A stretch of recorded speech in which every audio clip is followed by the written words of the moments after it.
Teresa López, diputada por Vox en Ceuta. Muy buenas tardes, un placer tenerte aquí con nosotros. Muchas gracias por estar aquí. ¿Cómo se ha producido, cómo ha llegado a producirse esa avalancha que hemos vivido este año en Ceuta? Buenas tardes, muchas gracias. Bueno, en primer lugar es un placer estar hoy aquí en este foro Europa, Frontera Sur, y que además se celebre en un lugar que a mí me adoptó durante muchos años, a mí y a mi familia, y del que pude impregnarme de su acento, de su gastronomía, de sus folías. Me pude enamorar de sus fuegos de San Lorenzo, de ese dedo de Dios en Agaete. En definitiva, de este maravilloso lugar lleno de sensaciones y tradiciones canarias que hay que luchar por preservar y cuidar. Y digo esto porque en Ceuta llevamos mucho tiempo sufriendo una pérdida de la identidad occidental y española, que estamos sufriendo una marocanización cada vez mayor, y nuestra misión es parar ese fraude globalista y multicultural que nos han impuesto como una obligación a costa de perder lo nuestro. Yo pido a los canarios, ruego a los canarios que no perdáis todo lo que tenéis, que es un tesoro dentro de España. Y bueno, me adentro ya en mi ponencia con unos breves antecedentes de lo que ha provocado que Ceuta y también Melilla se encuentren en la situación en la que están. Ceuta y Melilla son ciudades vinculadas históricamente a la península, son fronteras de Occidente y de Europa, con el Magreb desde el siglo XV, siglos antes de la propia Constitución de Marruecos como Estado y sujeto de derecho internacionalmente reconocido. En este sentido, cabe destacar que la reivindicación ejercida por el Reino de Marruecos sobre ambas ciudades españolas carece de fundamentación jurídica, histórica o política alguna, no pudiéndose en absoluto equiparar a la reclamación que España sostiene sobre el usurpado territorio británico de Gibraltar, ocupación de carácter colonial reconocida y denunciada incluso por la propia ONU. Aún así, el tradicional cuestionamiento que las autoridades alagüitas han hecho de la soberanía española sobre Ceuta y Melilla, unido a la belicosidad de las tribus circundantes, han imposibilitado históricamente la existencia de unas relaciones transfronterizas de carácter pacífico o amistoso, ocasionando este hecho una intermitente conflictividad fronteriza que sin duda ha marcado y condicionado profundamente las relaciones entre España y Marruecos hasta nuestros días. Unas relaciones hispano-marroquíes complicadas y especialmente agravadas por la visión distorsionada que el gobierno español a quienes erróneamente les ha considerado socios o amigos, por la ausencia también de un verdadero análisis sobre cómo se configuran los intereses socioeconómicos y geoestratégicos del Reino de Marruecos en la zona del Estrecho, y, por supuesto, también debido a la existencia de una política exterior totalmente dependiente de terceros. Factores, todos ellos, que han venido a debilitar en grado sumo la posición de España en la defensa de sus territorios norteafricanos, permitiendo que Marruecos se vea en disposición no ya solo de cuestionar nuestra soberanía, sino de tomar la iniciativa a la hora de poner contra las cuerdas a las autoridades españolas, en su intención de llevar a ambas ciudades a un colapso migratorio que provoque esa quiebra demográfica tan necesaria para acelerar el proceso marroquinizador, que incline la balanza a favor de los intereses anexionistas marroquíes para con ambas ciudades. Mientras tanto, la situación política, económica y social de las ciudades de Ceuta y Melilla han estado supeditadas por lo general a su compleja realidad fronteriza, a la hostilidad de sus vecinos, también a cierto aislamiento y, por supuesto, a la falta de una política decidida y definida de los sucesivos gobiernos españoles, acostumbrados a tratar con verdadero desinterés los graves problemas que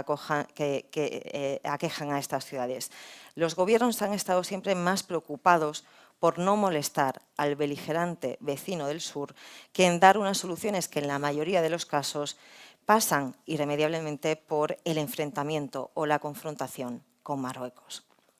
Ceuta y Melilla son ciudades que, a pesar de su reducida extensión, 19 kilómetros cuadrados y 12 Melilla, respectivamente, cuentan con un gran valor geoestratégico y económico al encontrarse situadas en una zona especialmente sensible, no ya solo por la conexión entre Europa y África, sino por ser vía de tránsito marítimo y eje de confluencia económica y comercial entre Occidente y Oriente. A pesar de ello, la tradicional y ya aludida falta de criterio y proyecto político de España para su región norteafricana ha condenado a ambas ciudades a una endémica crisis económica de carácter estructural que viene lastrando desde hace décadas su desarrollo y las posibilidades laborales de una población que en Ceuta oficialmente asciende a unas 83.000 personas censadas y en Melilla unas 1.000 más. Son ciudades que cuentan con una elevada densidad de población, resultado de los incontrolados procesos migratorios procedentes de Marruecos, que provoca a su vez que éstas tengan unas tasas de paro de las más elevadas del país en relación con la media nacional, al contar esa población de origen marroquí por lo general con elevados porcentajes de personas sin formación o cualificación profesional. Por otra parte, la ausencia de una explotación definida y sostenible en el tiempo de los recursos naturales presentes en ambas ciudades han venido limitando hasta el momento cualquier posibilidad de autonomía económica, quedando Ceuta y Melilla particularmente dependientes de las remesas presupuestarias enviadas directamente desde el Estado y con formas de empleo fuertemente subsidiado y dependiente del sector público. Sí ha destacado una actividad económica principal hasta el reciente cierre fronterizo ocasionado por la pandemia, orientada al llamado comercio atípico transfronterizo, esencialmente contrabando, con Marruecos, con un sector servicios destinado a dar cobertura a una importante población funcionarial y un puerto destinado principalmente al tránsito marítimo de pasajeros, quedando, por tanto, desvinculadas de sus potenciales áreas económicas y de desarrollo peninsular, algo que ha generado y genera graves problemas y, en cierto modo, ha potenciado no solo el declive comercial de estas ciudades, sino su progresiva también marroquinización económica. Como ya he apuntado, la inmigración masiva e irregular ha sido uno de los factores que más ha perjudicado la estabilidad y el desarrollo de Ceuta y Melilla en las últimas décadas, poniendo en jaque su propio equilibrio demográfico. Ser frontera con el tercer mundo lleva asociada en primera instancia esta consecuencia. Ahora bien, las políticas de puertas abiertas implementadas por la Unión Europea y asumidas la situación migratoria en ambas ciudades, pasando a lo largo de estos años de ser receptoras de una inmigración fundamentalmente magrebí a ser puerta de entrada y campamento improvisado de toda la inmigración procedente del continente africano.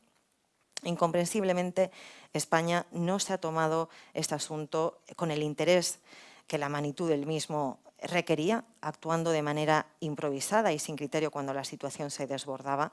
o entregando a terceros la responsabilidad sobre las cuestiones migratorias que el Gobierno español le correspondía resolver, convirtiendo precisamente a Marruecos como su principal valedor en materia de control migratorio y seguridad fronteriza. Aquí podríamos decir aquello de poner al zorro a cuidar el gallinero. Y Marruecos ha utilizado esta prerrogativa otorgada por España y en general por la Unión Europea para diseñar un verdadero programa político y económico de presión sobre españoles y europeos, en aras de sacar todo tipo de prebendas y acuerdos políticos ventajosos, incluso como eje fundamental de su estrategia expansionista, haciendo uso de la inmigración propia y subsahariana como elemento con el que dinamitar la seguridad y colapsar asistencialmente no solo a las ciudades de Ceuta y Melilla, sino también a las Islas Canarias y a buena parte del sur peninsular. Numerosos acuerdos bilaterales y multilaterales se han firmado con Marruecos en los últimos 25 años y astronómicas han sido las cantidades económicas en recursos y en equipos que se les ha hecho llegar a los alauitas. Todo ello, papel mojado y a fondo perdido. Pues como se pudo comprobar el pasado 17 de mayo durante la invasión orquestada de miles de súbditos marroquíes sobre Ceuta, Marruecos abre o cierra sus puertas a la inmigración en función de sus propios intereses, al margen de cualquier tratado o convenio que tenga con España o con la Unión Europea. A tenor de lo expuesto, tenemos argumentos suficientes para aseverar que tanto España como Marruecos están siendo extorsionadas en todo este asunto y de forma deliberada por el Reino de Marruecos. Y desde los sucesos de mayo en Ceuta ya no puede albergarse duda alguna. España no debe permanecer impasible ante unos hechos de especial gravedad y que obligan a replantear toda nuestra política en las relaciones con un país, con Marruecos, que no tiene ningún interés por mantener relaciones amistosas y sinceras con España y que cada vez se muestra más desafiante, se muestra más agresivo en su política expansionista regional que afecta de lleno a nuestra soberanía en Ceuta y Melilla, pero también a la territorialidad de las Islas Canarias. En toda esta cuestión migratoria debemos ser realistas y especialmente conscientes de que Marruecos no es una nación amiga, que acumula intereses diametralmente opuestos a los de España y que además carece de los recursos éticos y morales necesarios para ejercer de filtro de la inmigración. Algo constatado en toda su extensión en el simple hecho de que la mayoría de los menores extranjeros no acompañados no son subsaharianos, son precisamente súbditos marroquíes. Marruecos no puede, no debe ser el gendarme español o europeo de la inmigración africana. Es España y la Unión Europea quienes de manera decidida y sin complejos deben asumir directamente el control y la responsabilidad sobre la inmigración y la seguridad de sus fronteras y no externalizar una cuestión tan seria y tan delicada sobre un país que, como Marruecos, ha demostrado carecer de moralidad, humanidad y, sin duda alguna, de lealtad para quienes lo han tratado como socio y amigo. Gracias, Teresa López.